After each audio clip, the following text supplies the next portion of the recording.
Assalamualaikum warahmatullahi wabarakatuh. Salam sejahtera untuk kita semua.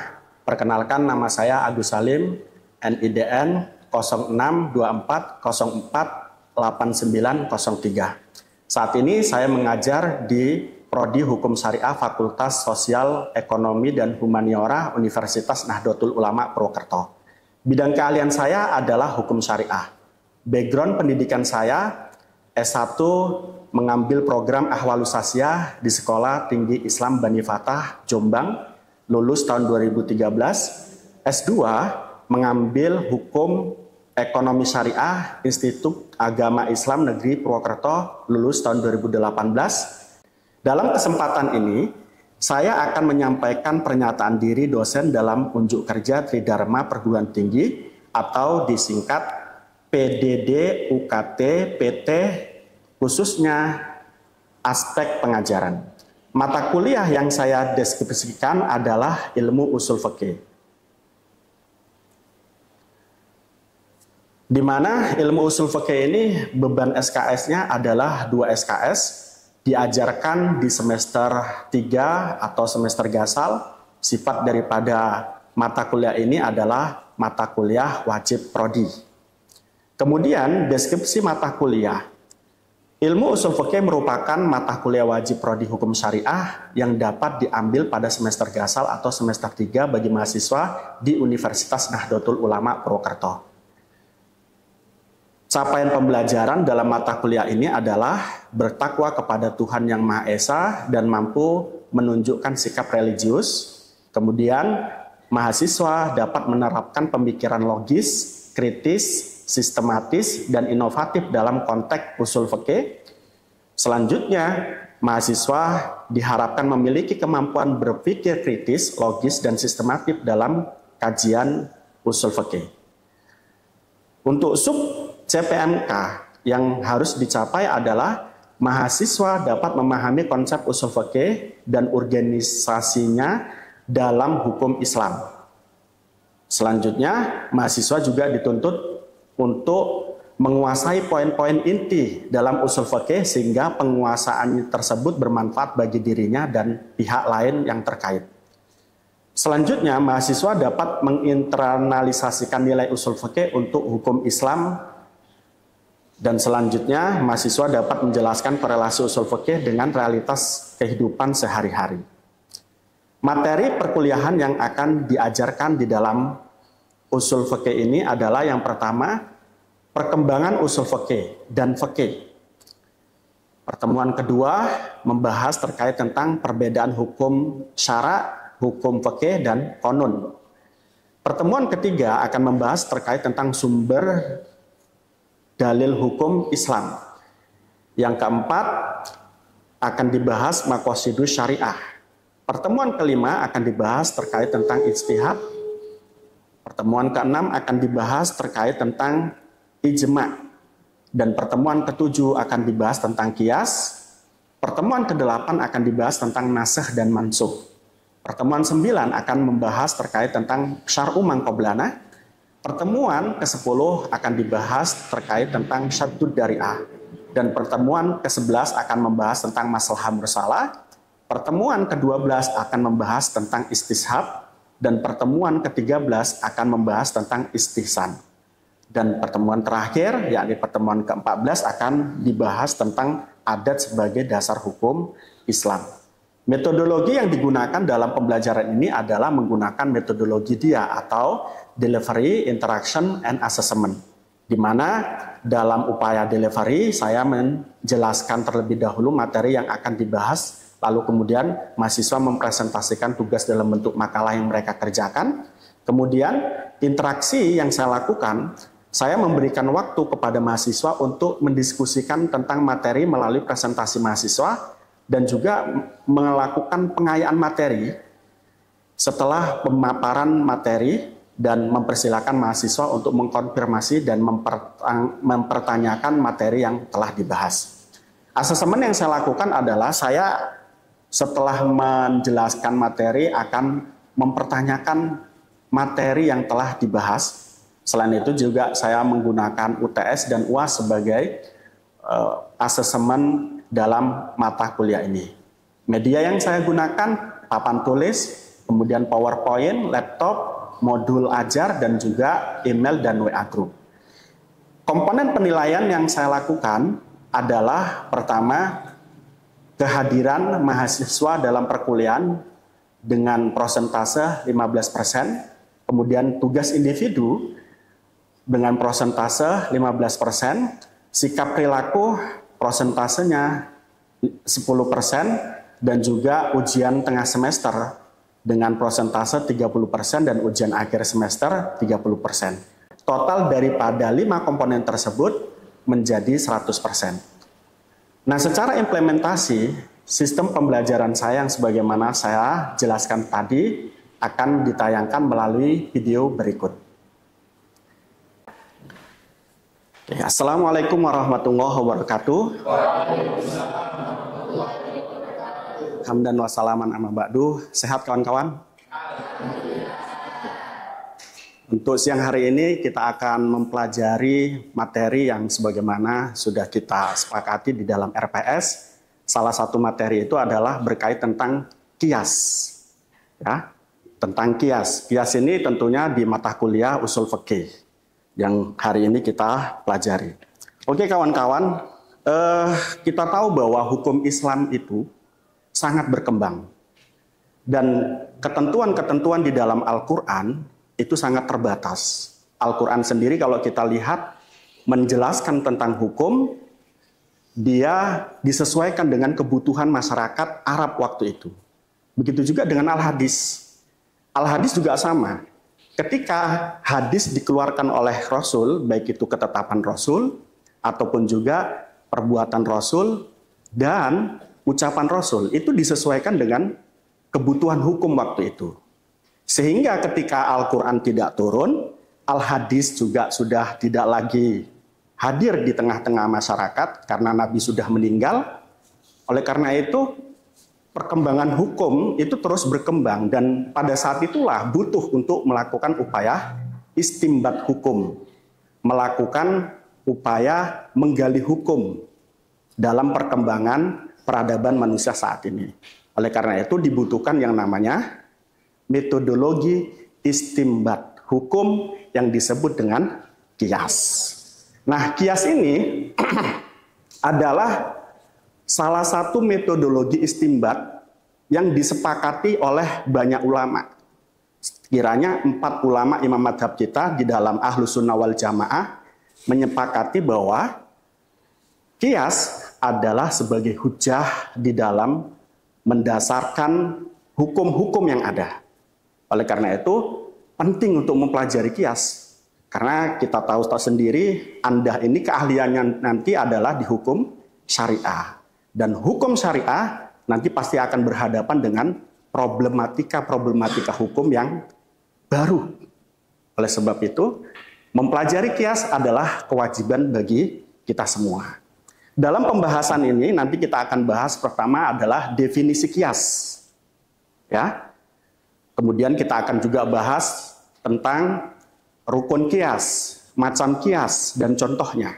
Tapi untuk memulai kegiatan itu, sebelumnya kita buka kegiatan ini atau pembelajaran ini dengan bacaan Bismillah bersama-sama. Bismillahirrahmanirrahim. Oke, selanjutnya sebelum saya mulai juga, saya ingin melakukan absensi kepada kalian semua. Kira-kira ada tidak yang tidak hadir hari ini? Siapa? Hah? Iis, Rian, Wulandari. Oke. 3 orang berarti ya. Nah. Oke kawan-kawan, mengait tentang kias sebagai metodologi pendekatan penetapan hukum Islam. Tentu dalam kaitan ini kita harus mengetahui dulu apa itu kias. Kias kalau dilihat daripada arti bahasanya, artinya adalah at-takdir, mengira-ngirakan. Loh, kok dikatakan mengira-ngirakan? Dalam kias itu kita sedang beristimbat.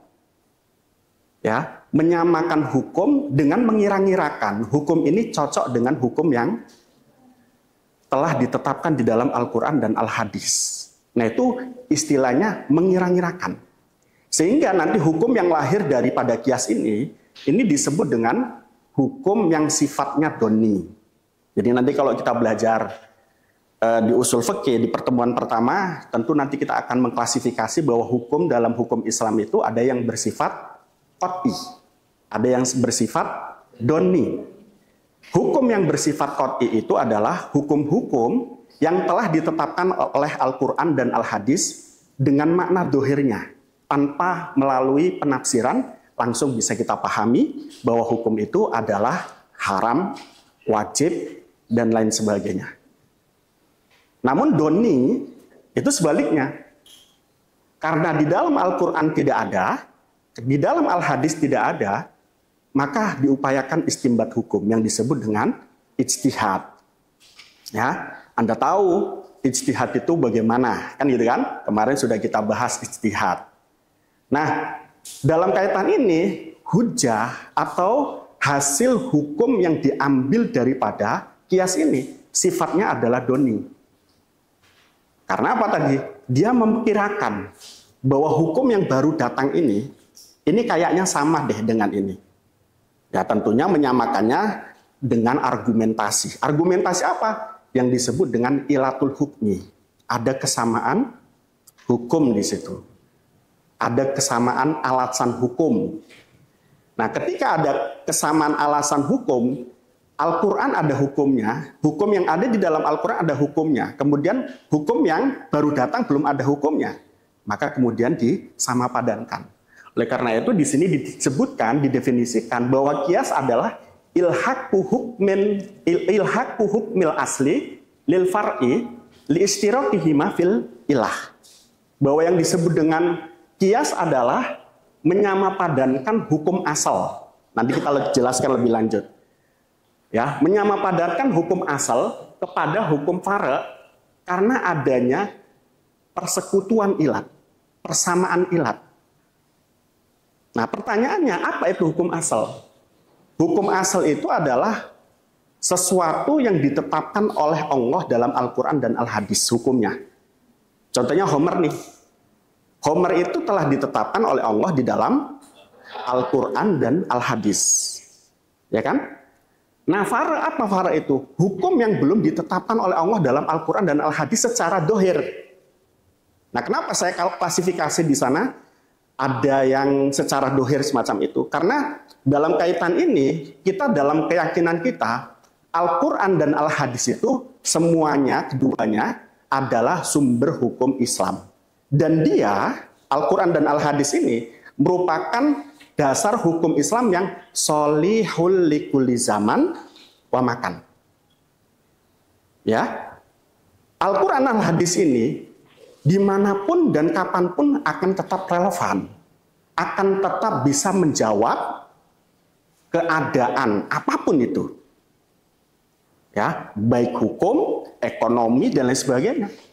Oleh karena itu di situ, ya, hukum fara ini sejatinya sudah dijelaskan juga di dalam Al-Quran, tapi secara substantif, tidak secara dohir. Oleh karena itu, untuk menetapkan hukum fara itu, maka dikiaskanlah, ya, dianalogikanlah, ya, karena adanya satu ilat.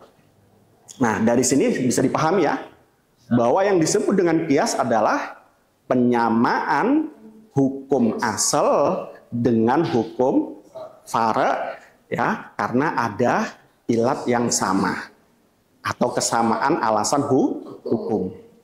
Itu begitu. Nanti lebih jelasnya untuk contohnya yang secara implementatif kita bisa lakukan atau bisa kita jelaskan lebih lanjut. Terus selanjutnya rukun daripada qiyas. Rukun qiyas itu ada 1, 2, 3, 4. Ya, ada 4 rukun. Yang pertama ada asal, ada fara yang tadi kita sebutkan. Kemudian ada hukum dan kemudian ada ilat. Ya, asal, fara, hukum, ilat. Asal, fara, hukum, ilat. Itu adalah rukun daripada qiyas. Nah, asal itu apa? Tadi sudah dijelaskan. Fara itu apa? Tadi sudah dijelaskan. Sekarang hukum. Hukum itu apa? Yakni wajib, haram, dan lain sebagainya.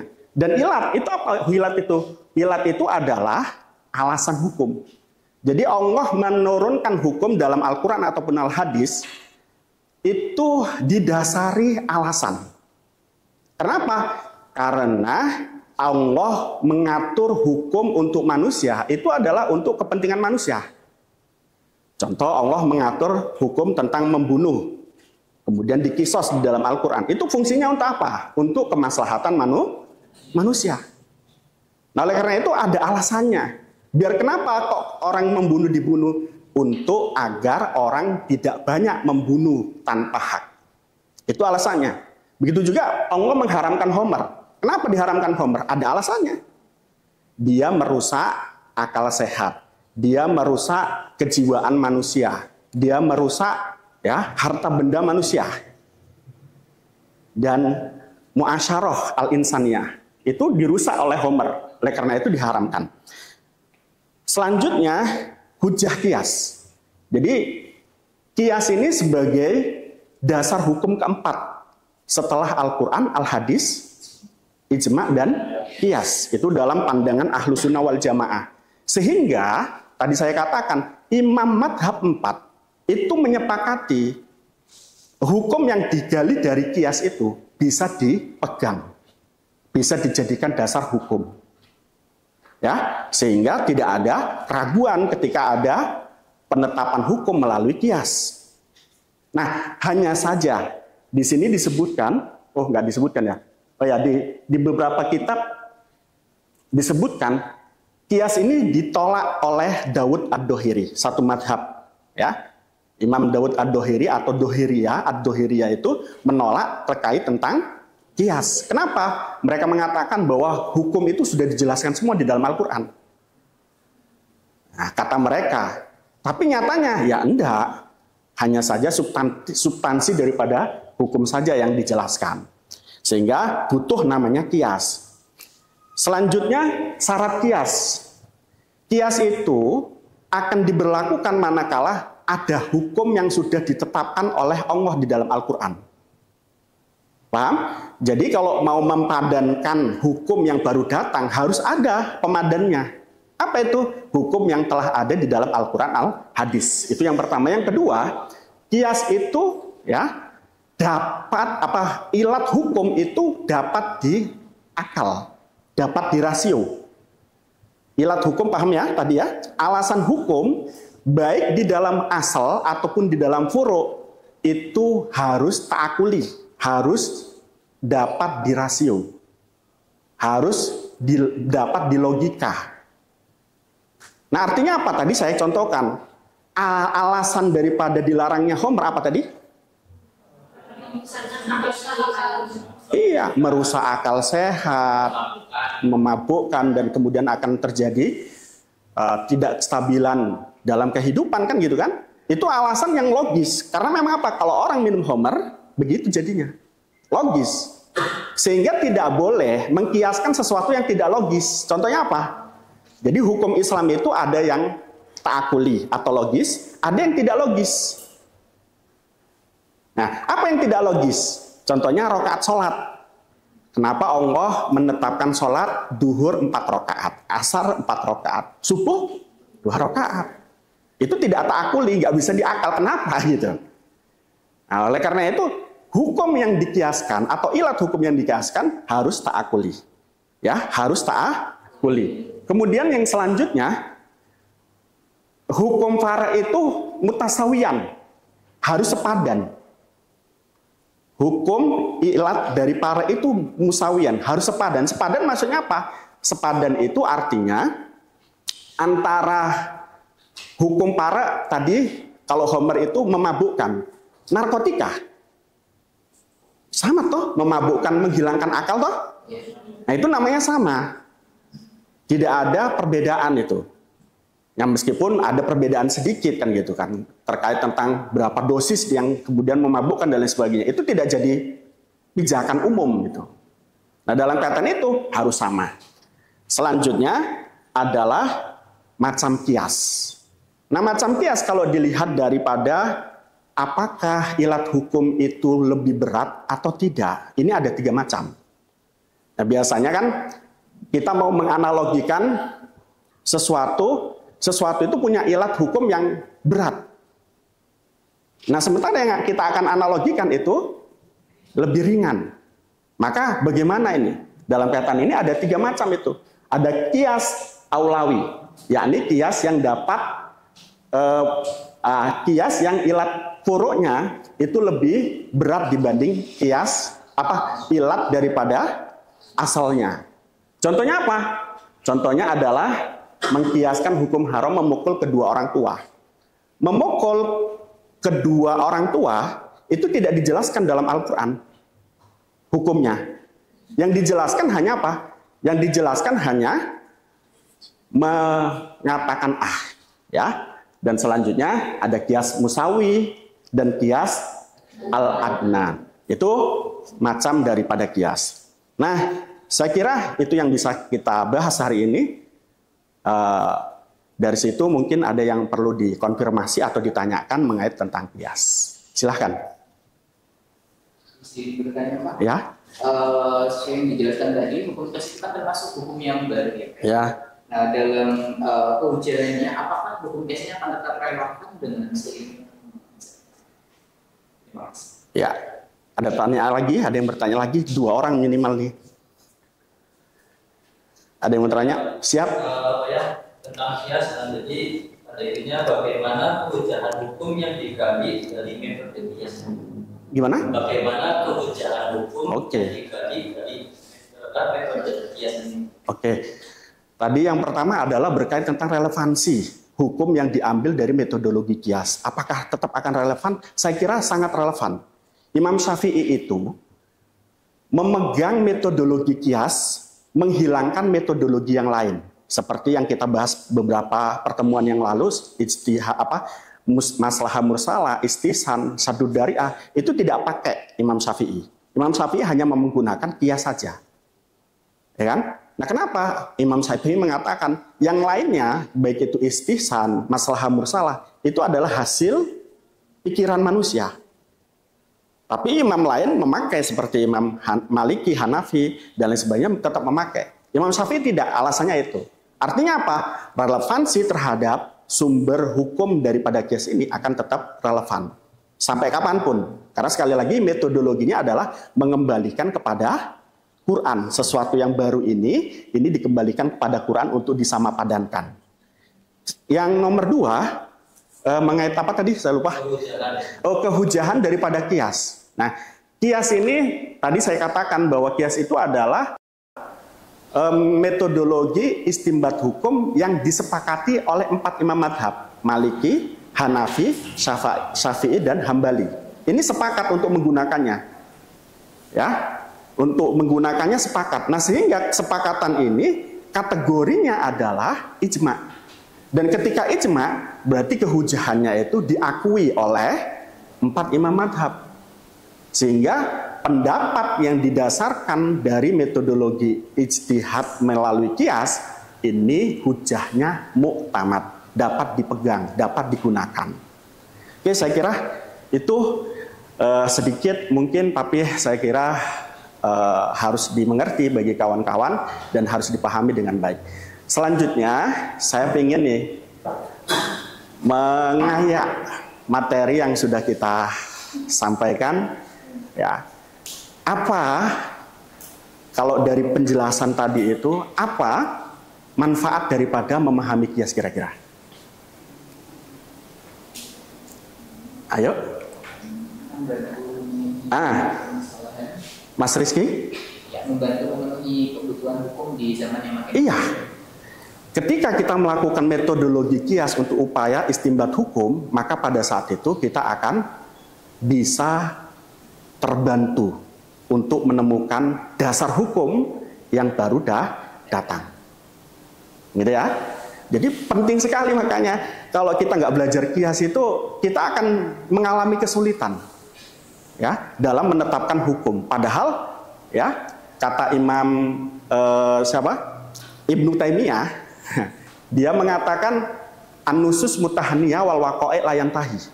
bahwa nas Quran dan al-hadis itu adalah akan berhenti. Tetapi peristiwa hukum dan perkembangan hukum tidak akan pernah berhenti sampai kemudian peradaban manusia berhenti. Sehingga kias ini adalah menjadi alat bantu untuk kita menemukan satu hukum. Oke, selanjutnya apa rukun kias? Tadi sudah kita sebutkan.